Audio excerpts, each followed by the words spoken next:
Hello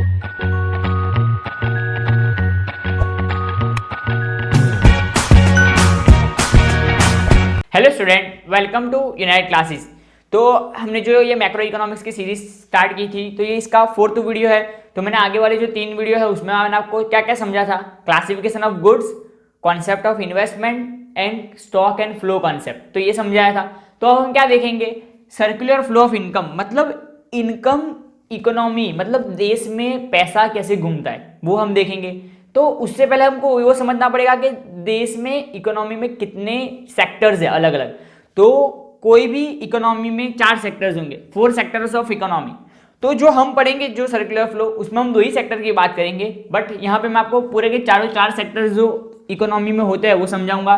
फिर बाद में आपको समझाऊंगा सर्कुलर फ्लो ऑफ इनकम, क्योंकि सर्कुलर फ्लो ऑफ इनकम मतलब पैसा कैसे देश में घूमता है वो समझने से पहले आपको क्या समझना पड़ेगा कि देश में कितने अलग अलग सेक्टर्स है वो समझना पहले जरूरी है। तो सबसे पहले हम क्या पढ़ेंगे, 4 सेक्टर्स ऑफ इकोनॉमी। तो 4 सेक्टर्स ऑफ इकोनॉमी समझने से पहले आपको एक छोटा सा कॉन्सेप्ट समझना पड़ेगा कि फैक्टर्स ऑफ प्रोडक्शन किसे कहते हैं। फैक्टर्स ऑफ प्रोडक्शन, तो आपको यहीं से पता चलेगा। फैक्टर्स ऑफ प्रोडक्शन मतलब लैंड, लेबर, कैपिटल, एंटरप्रेन्योर, मतलब आप कोई भी बिजनेस स्टार्ट करो, आप कुछ भी काम करो, तो आपको क्या जरूरत पड़ेगी, फैक्टर्स ऑफ प्रोडक्शन की जरूरत पड़ेगी। तो क्या, लैंड, लेबर, कैपिटल, एंटरप्रेन्योरशिप। तो ये क्या है, फैक्टर्स ऑफ प्रोडक्शन। आपको याद रखना है कि इसे हम क्या कहेंगे, फैक्टर्स ऑफ प्रोडक्शन। तो अब हम क्या स्टार्ट करते हैं, 4 सेक्टर्स ऑफ इकोनॉमी। तो 4 सेक्टर्स ऑफ इकोनॉमी है। सबसे पहला तो आप खुद क्या हो, एक इकोनॉमिक का सेक्टर हो, तो हम इसे क्या कहेंगे, हाउस होल्ड सेक्टर। क्या कहेंगे, हाउस होल्ड सेक्टर। अब सेकंड, आप जो गुड्स एंड सर्विसेज खरीदते हो, मतलब वो कहीं पे प्रोड्यूस होती होगी, तो कौन सा सेक्टर है, second, producer sector. Producer sector. फिर गवर्नमेंट इन्वॉल्व होती है इकोनॉमी में, तो उसको क्या कहेंगे, गवर्नमेंट सेक्टर। Government sector. अब अगर देश में गुड्स इंपोर्ट हो रहा है, एक्सपोर्ट हो रहा है, तो ये की जरूरत पड़ेगी, इंपोर्ट एक्सपोर्ट की। इंपोर्ट एक्सपोर्ट की जरूरत पड़ेगी, तो इंपोर्ट एक्सपोर्ट वाला सेक्टर क्या कहेंगे उसको, एक्सटर्नल सेक्टर। तो ये क्या है, 4 sectors of economy. 4 sector of economy. तो सबसे पहले हम 1 बाय 1 समझेंगे कि हाउस होल्ड सेक्टर में क्या होता है, प्रोड्यूसर सेक्टर में क्या होता है, गवर्नमेंट सेक्टर में क्या होता है, और एक्सटर्नल सेक्टर में क्या होता है। तो सबसे पहला क्या है, हाउस होल्ड सेक्टर। तो सिंपल, हाउस होल्ड सेक्टर क्या करता है, हाउस होल्ड सेक्टर सिंपली क्या करता है, it includes the consumption of goods and services. मतलब हम क्या करते हैं, हम कुछ प्रोड्यूस नहीं करते। जैसे कि आपका घर है, आपके घर में कुछ भी काम हो रहा है, तो वो आप क्या प्रोड्यूस नहीं कर रहे हो, क्या आप कहीं से सामान लाओगे या तो कोई सर्विस कंज्यूम करोगे। तो हाउस होल्ड सेक्टर में क्या होता है, consumption of goods and services. और दूसरा, consumption of goods and services. और सेकंड, हाउस होल्ड सेक्टर क्या होता है, ये जो फैक्टर्स ऑफ प्रोडक्शन होते हैं उसका ओनर कौन होता है, हाउस होल्ड सेक्टर। अभी किसी को बिजनेस स्टार्ट करना है और उसके पास मतलब उसके पास उसको एक शॉप चाहिए। अगर उसके पास शॉप नहीं है तो आप उसको क्या करोगे, लैंड प्रोवाइड करोगे, शॉप प्रोवाइड करोगे, तो उसको हम इंक्लूड करेंगे लैंड में। तो किसी को भी बिजनेस स्टार्ट करना हो तो या तो लैंड, लेबर, कैपिटल, एंटरप्रेन्योरशिप, इस चीज की जरूरत पड़ेगी। तो एंटरप्रेन्योरशिप कौन होता है, जो इकोनॉमी देश में जो लोग रहते हैं उसको ही, उसमें से ही कोई ना कोई एंटरप्रेन्योर होता है। तो हाउस होल्ड सेक्टर क्या प्रोवाइड करता है, factors of production, and second क्या करता है, consumption of goods and services. अब सेकंड क्या है, सेकंड है प्रोड्यूसर सेक्टर। तो प्रोड्यूसर सेक्टर क्या करता है, प्रोड्यूसर सेक्टर में सिंपल आपको नाम से ही पता चलेगा, producing goods and services in the economy. तो प्रोड्यूसर सेक्टर क्या करता है, it includes all the producing units in the economy. मतलब देश में जो भी बन रहा है और जो भी बना रहा है, कोई भी अलग, जैसे कि कोई बुक्स बना रहा है, कोई फॉर एग्जाम्पल कोई ऑटो रिक्शा वाले, वो ऑटो रिक्शा की सर्विस दे रहे, तो ये सभी जो प्रोड्यूसिंग हो रहा है, गुड्स एंड सर्विस का प्रोडक्शन हो रहा है, वो क्या होगा, प्रोक्योरमेंट एंड प्रोडक्शन। तो वो आएगा प्रोड्यूसर सेक्टर में।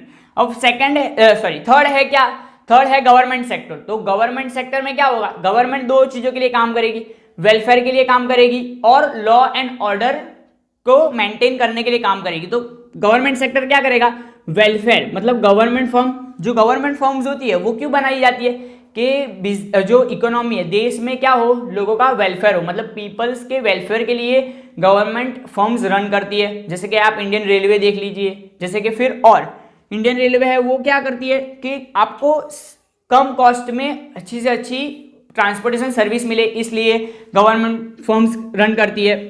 डिफेंस, अब क्या है, welfare and maintenance of law and order. तो लॉ एंड ऑर्डर के लिए जैसे कि कोर्ट है और भी क्या है, और भी गवर्नमेंट इंस्टीट्यूट है, वो काम करती है किसके लिए, लॉ एंड ऑर्डर के लिए।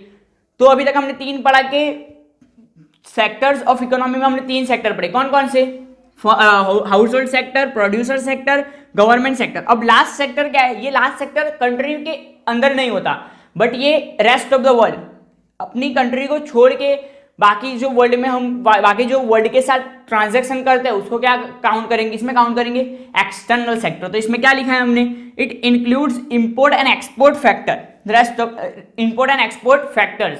मतलब अब जो भी एक्टिविटीज कर रहे हो इंपोर्ट और एक्सपोर्ट की, वो किसके साथ कर रहे होगे, आपकी डोमेस्टिक इकोनॉमी को छोड़ के रेस्ट ऑफ द वर्ल्ड के साथ। तो आप इसको रेस्ट ऑफ द वर्ल्ड याद कर सकते हो। अब इसमें हम आगे क्या पढ़ेंगे, आगे पढ़ेंगे real flow and money flow. Real flow और मनी फ्लो में क्या होता है कि रियल फ्लो में include the flow of goods and services among the different sectors of economy. मतलब इन सबके बीच में flow of goods and services होगा। और मनी फ्लो में क्या होता है, जो हमने फ्लो किया है गुड्स एंड सर्विसेज का, उसके रिटर्न में जो मनी फ्लो होता है उसको हम पढ़ेंगे ग्राफ के हिसाब से। तो अब क्या करेंगे, हम रियल फ्लो और मनी फ्लो को समझेंगे। तो रियल फ्लो और मनी फ्लो में कुछ भी डिफरेंस नहीं है, सिर्फ आपको क्या है, अगर आप कुछ गुड्स और सर्विसेज खरीदते हो तो उसका पेमेंट करते हो, तो जो रियली में फ्लो हो रहा है तो वो क्या हो रहा है, गुड्स एंड सर्विसेज आप ले रहे हो तो वो रियल फ्लो में इंक्लूड करेंगे। और पेमेंट जो मनी की बात होगी वो आएगा मनी फ्लो में। तो मैं आपको पहले ही मैंने आपको बताया कि रियल फ्लो में क्या होता है, फैक्टर्स ऑफ प्रोडक्शन अवेल होता है और उसके बदले में गुड्स एंड सर्विसेज मिलती है। और मनी फ्लो में क्या होता है, payment of factors of production and payment of goods and services. तो सबसे पहला हाउस होल्ड सेक्टर। तो आप समझिए कि कोई भी बिजनेस नहीं हो रहा है अभी, तो सिंपली बिजनेस स्टार्ट करना है तो एक सेक्टर होगा फर्म। फर्म मतलब प्रोड्यूसर सेक्टर, आप इसे समझिए, फर्म्स मतलब प्रोड्यूसर सेक्टर। तो हाउस होल्ड सेक्टर है और प्रोड्यूसर सेक्टर है। तो हम सिर्फ यहाँ पे पढ़ेंगे, इसको बोलते हैं टू सेक्टर रियल फ्लो। मतलब टू सेक्टर में रियल फ्लो कैसे होगा एंड टू सेक्टर में मनी फ्लो कैसे होगा। तो income flow in two sector economy. तो क्या है, income flow in two sector economy, सही है, income flow in two sector of economy. तो सबसे पहला आप समझिए कि हाउस होल्ड सेक्टर है, मतलब जहां पे पीपल है, और पीपल क्या ओन करते हैं, फैक्टर्स ऑफ प्रोडक्शन, मतलब land, labour, capital and entrepreneur. Land, labour and capital entrepreneur. अब बिजनेस स्टार्ट करना है तो उसके लिए लैंड की जरूरत पड़ेगी, कैपिटल मतलब पैसे की जरूरत पड़ेगी, लेबर की जरूरत पड़ेगी मतलब जो आदमी हमारे फर्म में काम करे उनकी जरूरत पड़ेगी, और एंटरप्रेन्योर जो बिजनेस चला सके उसकी भी जरूरत पड़ेगी। तो इन सब चीज़ों की जरूरत पड़ेगी। तो फर्म के पास नहीं होगा, फर्म क्या है, प्रोड्यूसर यूनिट है। तो फर्म ये सब कहाँ से लाएगी, लैंड, लेबर, कैपिटल, एंटरप्रेन्योर, ये सब उसको अवेल करेगा कौन, house hold sector. Household sector में कौन है, पीपल इन द इकोनॉमी, वो सब किस में आएंगे, हाउस होल्ड सेक्टर में।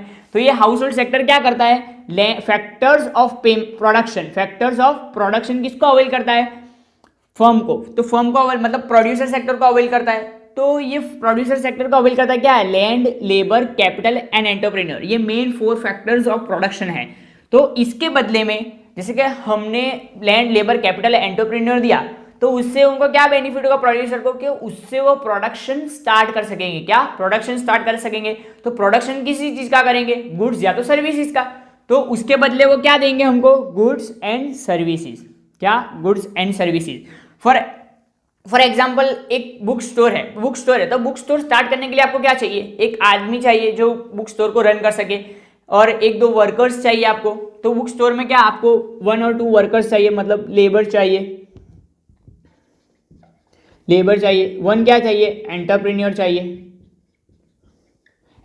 चाहिए। फिर आपको बुक स्टोर स्टार्ट करने के लिए क्या चाहिए, कैपिटल चाहिए। और आपको क्या है, जगह चाहिए, मतलब लैंड चाहिए या तो कोई भी शॉप चाहिए, सही है। तो आपको बिजनेस स्टार्ट करने के लिए, प्रोडक्शन मतलब आपको सर्विस अवे प्रोडक्शन करने के लिए या तो प्रोक्योरमेंट करने के लिए क्या चाहिए, ये फैक्टर्स ऑफ प्रोडक्शन चाहिए। तो फैक्टर्स ऑफ प्रोडक्शन आपको कौन अवेल करता है, हाउस होल्ड सेक्टर। तो हाउस होल्ड सेक्टर आपको फैक्टर्स ऑफ प्रोडक्शन देगा और आप उसके बदले में हाउस होल्ड सेक्टर क्या दोगे, गुड्स एंड सर्विसेज। तो गुड्स एंड सर्विसेज अवेल करोगे। अब इसका अपोजिट क्या है, मनी फ्लो। तो ये था रियल फ्लो, इसमें कोई पैसे की बात नहीं होगी, ये रियली में जो फ्लो हो रहा है goods and services and factors of production का फ्लो होगा, उसको हम किस में काउंट करेंगे, रियल फ्लो। अब हम देखेंगे मनी फ्लो। तो मनी फ्लो में क्या इंक्लूड होगा, मनी फ्लो में भी हम दो ही सेक्टर देखेंगे, household sector and firms. तो हाउस होल्ड सेक्टर क्या करता है, payment to goods and services करता है। मतलब ये जो गुड्स एंड सर्विसेज, सबसे पहला तो फैक्टर्स ऑफ प्रोडक्शन है। तो फैक्टर्स ऑफ प्रोडक्शन समझो कि ये जो फैक्टर्स ऑफ प्रोडक्शन है वो बुक स्टोर्स को हाउस होल्ड सेक्टर ने अवेल किए, मतलब उसको दिए। तो उसके बदले में उसको क्या मिलेगा, उसके बदले में सबसे पहला ये फैक्टर्स ऑफ प्रोडक्शन के रिटर्न में हाउस होल्ड सेक्टर, मतलब आप है, आपने अपनी कैपिटल लगाई हुई है, अपना जगह दी हुई है और आप खुद काम करो, तो इसके बदले आप क्या मांगोगे बिजनेस के पास से या तो प्रोड्यूसर सेक्टर के पास से। तो लैंड के बदले आप रेंट मांगोगे, लेबर्स क्या मांगेंगे, वेजेस मांगेंगे, आपने जो कैपिटल इन्वेस्ट किया है उस पर आप इंटरेस्ट मांगोगे, और जो बिजनेस रन कर रहा है, जो ओनर है, वो क्या चाहेगा कि बिजनेस में प्रॉफिट हो। तो ये क्या है, तो फैक्टर्स ऑफ प्रोडक्शन के रिटर्न में क्या होगा, factors of payment to factors, मतलब payment to factors of production. तो ये payment to factors of production कौन करेगा, फर्म्स हाउस होल्ड को करेगी। क्यों, क्योंकि उसने factors of production household के पास से लिए थे, इस वजह से। अब payment to goods and services, तो क्या है, फर्म ने हाउस होल्ड सेक्टर को गुड्स एंड सर्विसेज दी, तो फ्री में तो कोई नहीं देगा अपने को गुड्स एंड सर्विसेज, तो उसके बदले हमको क्या करना पड़ता है, हाउस होल्ड सेक्टर को पेमेंट किसको अवेल करनी पड़ती है, फर्म को क्या करनी पड़ती है, payment to goods and services.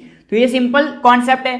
तो जहां पे आप रियली में जो फ्लो हो रहा है goods and services and factors of production flow हो रहा है, वो किस में इंक्लूड होगा, रियल फ्लो में, और जहां पे मनी फ्लो हो रहा है वो आएगा मनी फ्लो में। तो सिंपल क्या है, हाउस होल्ड सेक्टर का काम क्या है और प्रोड्यूसर सेक्टर का काम क्या है, ये आपको बता दो। तो हाउस होल्ड सेक्टर क्या करता है, फैक्टर्स ऑफ प्रोडक्शन किसको देता है, प्रोड्यूसर सेक्टर को देता है, और उसके बदले वो क्या मांगता है, उसके बदले payment to factors of production. और हाउस होल्ड सेक्टर दूसरा काम क्या करता है कि गुड्स एंड सर्विसेज किसके पास से परचेस करता है, प्रोड्यूसर सेक्टर के पास से, और उसके बदले में वो क्या पे करता है, payment to goods and services. और प्रोड्यूसर सेक्टर क्या करता है, producer sector household sector के पास से फैक्टर्स ऑफ प्रोडक्शन लेता है, और उसके बदले में उसको rent, interest, wages and profit avail करता है। और दूसरा काम क्या करता है, producer sector goods and services house hold sector को अवेल करता है, और उसके बदले में उसको क्या मिलता है, payment of goods and services. तो सिंपल यही कॉन्सेप्ट था, क्या, income flow in two sector economy. तो सर्कुलर फ्लो ऑफ इनकम आपको पूछे तो आपको क्या लिखना है, मनी फ्लो भी बताना है और रियल फ्लो भी बताना है और मनी फ्लो भी बताना है। और अगर आपको ऐसा क्वेश्चन पूछा है कि एक्सप्लेन द रियल फ्लो, तो सिर्फ आपको ये अकेला बताना है। और अगर ऐसा पूछा कि एक्सप्लेन द मनी फ्लो, तो सिर्फ ये। अगर ऐसा पूछा हो कि explain circular flow of income, तो पूरा दोनों दो कॉन्सेप्ट आपको अच्छे से बताने भी है, ऐसे दो ड्राइंग्स भी करनी है, डायग्राम भी ड्रॉ करना है, और आपको इसका ही एक्सप्लेनेशन नीचे लिखना है।